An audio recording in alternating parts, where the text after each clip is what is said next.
बहुत पुरानी बात है। किसी घने जंगल में एक तालाब था जिसमें ढेर सारे मेंढक रहते थे। उन्हीं में एक मेंढक अपने 3 बच्चों के साथ रहता था। वो सभी तालाब में ही रहते और खाते पीते थे।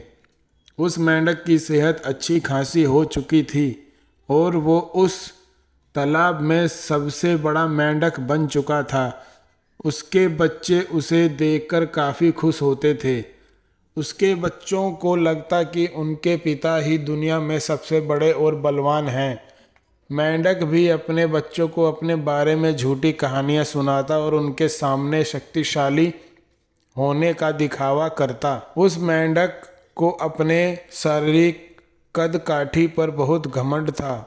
ऐसे ही एक दिन बीत गया। एक दिन मेंढक के बच्चे खेलते खेलते तालाब से बाहर चले गए।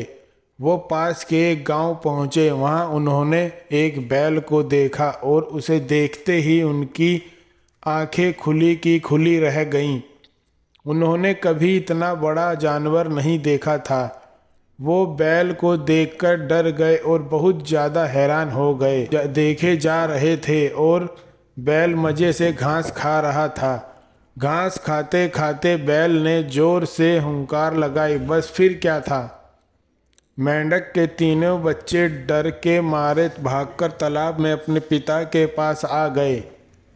पिता ने उनके डर का कारण पूछा। उन तीनों ने पिता को बताया कि उन्होंने उनसे भी विशाल और ताकतवर जीव को देखा है। उन्हें लगता है वह दुनिया का सबसे बड़ा और शक्तिशाली जीव है।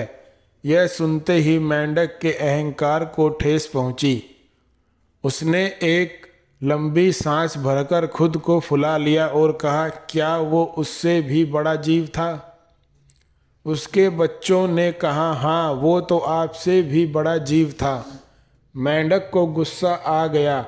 उसने और ज़्यादा सांस भरकर खुद को फुलाया और पूछा, क्या अब भी वो जीव बड़ा था?